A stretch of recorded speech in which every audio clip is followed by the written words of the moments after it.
ole mobile legend khel Mizoram ma pakan tam to a account pani nei du si khem si lo kan tamani Facebook ate po enila account pani entinge kan yang ti den kan thon dar na sa ni kan zot na sa mimal te ai su sen ni lova chu wang chonin ti hian kan zawai ta na fiat lan thine turin kan tilanga ma saber chon account pani in lenga Google account tuna ikhel kha Google Play Games ai mo Facebook account ai mo i sign in nga ti chuan i sign in hantila i bai na nga chuan pakhat zo kai bai nang ti chuan i bai khan ta i data po clear mala account ngai khan i lut le thei don ni chu wang chonin tuna i account khelai kha engemaw zawk zawk khan han bain top khot meila ama sabera tan chuan chu ti turania ti chuanin a game setting atang han ti nga lo turania heta akan full back khotanga ti chuan phone settings kan zongang phone settings phone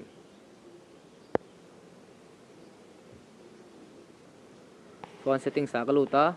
app sa kalut lia app sa kalut zo hian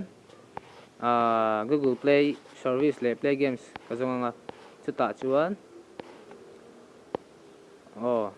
a data ka tirang data I tiar tur tuna chuan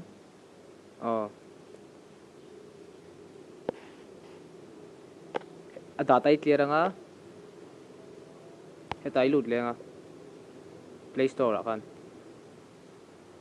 a data I tiar liang chuan ML a game akan ilut lenga a data I tiar liang hemi data I tiar mala a game akan ya account ni bain to wangin angai lut le theini chuan hemi zongjong ka sei kha data I tiar zowa game akan ilut lenga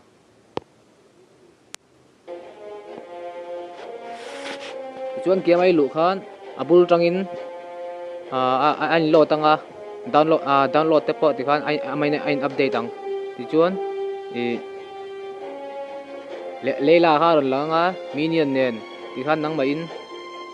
i ron ti chho lenga ti chuan chu i account thar tur chu Google Play Games ai mo Facebook ai mo hian i bain le khotanga chu chuan chu i ti zo hnuwa log in to existing account ta hian i lutang chuan ama i account ma sa kha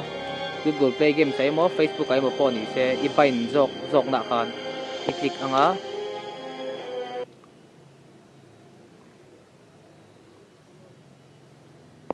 i account thar zo ka khan ti khan i account ma sa zo ka khan i lut le mai don ni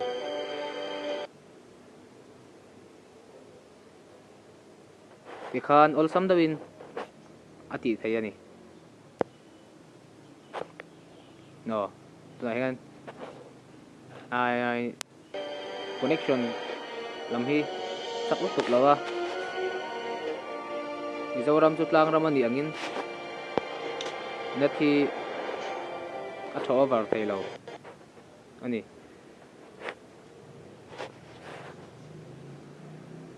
chuan heti hi ol sama a tha jok boka phone puna tur lo jok mai ba ka space po he lawa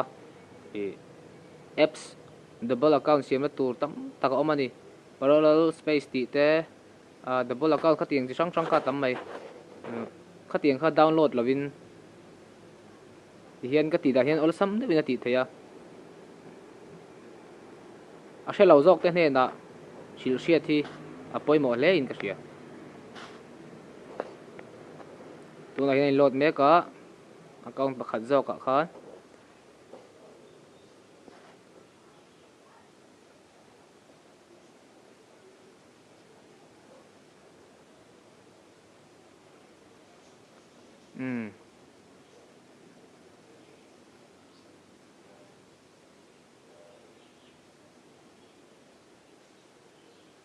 load dấu trép pe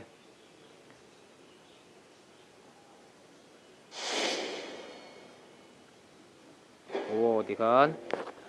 có account tế dọc aluta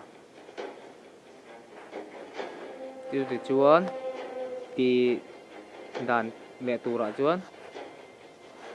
account ngay ipai account ngay lệ đủ chuan account setting sai lut lenga login to existing account tai ni lut lenga kan mai bai na kan ni lut leng ti chuanin ola sam dawin account pahni emo pathuma pali poni se ilu chok par theme don ni poni se ilo ina kaloma không ai mi lo like sak don ni thank you